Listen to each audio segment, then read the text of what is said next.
నెల్లూరు జిల్లా కేంద్రంలోని ప్రభుత్వ ఆసుపత్రిలో టీడీపీ నాయకుల దాడిలో గాయాల పాలై చికిత్స పొందుతున్న ముత్తుకూరు మండల బిట్టు ఎంపీటీసీ వెంకటేశ్వర్లుని వైసీపీ మాజీ మంత్రి కాకాని గోవర్ధన్ రెడ్డి పరామర్శించారు. వెంకటేశ్వర్లు ఆరోగ్య పరిస్థితిని వైద్యులను అడిగి తెలుసుకున్నారు.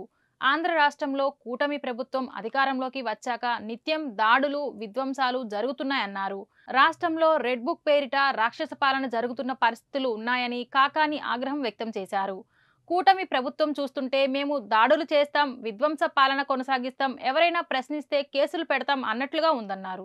ఆంధ్ర రాష్ట్రంలో కూటమి ప్రభుత్వం అధికారంలోకి వచ్చిన తర్వాత ప్రతినిత్యం దాడులు, దండయాత్రలు, ప్రజలని అన్ని రకాల ఇబ్బందులకు గురి చేస్తూ విధ్వంస పాలనకి శ్రీకారం చుట్టడం జరిగింది. ఒక మాటలో చెప్పాలంటే ఈ రాష్ట్రంలో రెడ్ బుక్ పేరిట రాక్షస పాలన జరిగేటువంటి పరిస్థితులు ఉన్నాయి. అనేక ప్రదేశాల్లో రాష్ట్ర వ్యాప్తంగా, జిల్లా వ్యాప్తంగా వైఎస్ఆర్ కాంగ్రెస్ పార్టీ శ్రేణుల మీద దాడులు చేయడం, వాళ్ళ ఆస్తులు ధ్వంసం చేయడం, వాళ్ళ భూములు ఆక్రమించడం, ప్రశ్నించినటువంటి వారి మీద దౌర్జన్యం చేయడం, ఈ అరాచకాలను ప్రశ్నించేటువంటి వ్యక్తులు ఏ స్థాయిలో ఉన్నా సరే నాతో సహా అందరి మీద కేసులు నమోదు చేయడం.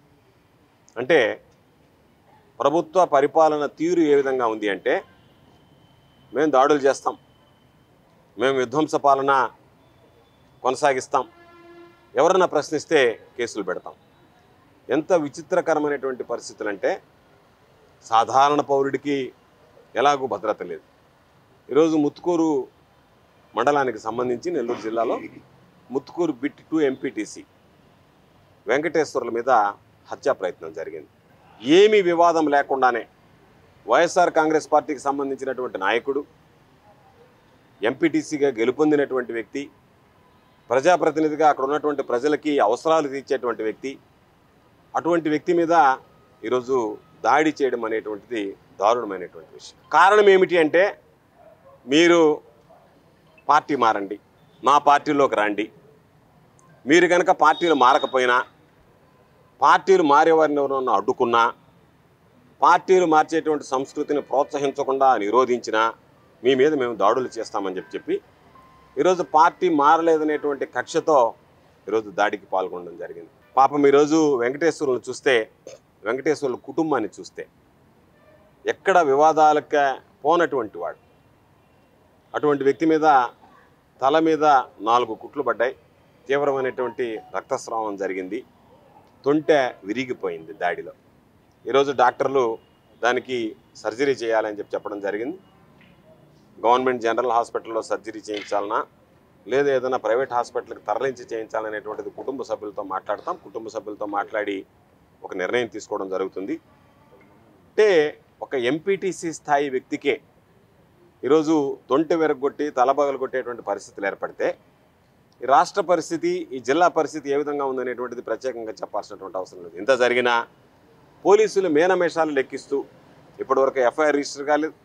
ఈరోజు ఉదయం వచ్చి, నిన్న సాయంకాలం జరిగితే ఈరోజు ఉదయం వచ్చి పోలీసులు దానికి సంబంధించినటువంటి ఫిర్యాదు తీసుకువెళ్లారు అని చెప్పి వెంకటేశ్వర్లు చెప్పడం జరిగింది. మొక్కుబడిగా కేసులు నమోదు చేయడం, నామమాత్రపు కేసులు పెట్టడం, వదిలివేయడం, మరలా వాళ్ళు వైఎస్ఆర్ కాంగ్రెస్ పార్టీకి సంబంధించినటువంటి నాయకులు మరికొంతమంది మీద దాడి చేయడం. అంటే ఏమవుతుంది, కొడితే మాత్రం మనకి వెనక అండదండలు ఉన్నాయి, మనల్ని రక్షించే వాళ్ళు ఉన్నారు, పార్టీ ఉంది, తెలుగుదేశం పార్టీ ఉంది, తెలుగుదేశం పార్టీ ఏం చెప్తే అది జరుగుతుంది, పోలీసులు తెలుగుదేశం పార్టీ నాయకులు ఏం చెప్తే అది చేస్తున్నారని చెప్పి నేను జిల్లా ఎస్పీ గారికి చెప్పేది, ఇదే పందా కొనసాగితే, ఈ రెడ్ బుక్ పేరిట రాక్షస పాలనే కనుక మీరు కొనసాగిస్తే గ్రామాల్లో శాంతి భద్రతలు తలెత్తాయి. శాంతి భద్రతల సమస్య తలెత్తింది అంటే దానిని పరిష్కరించడం ఎవ్వరి తరం కాదు.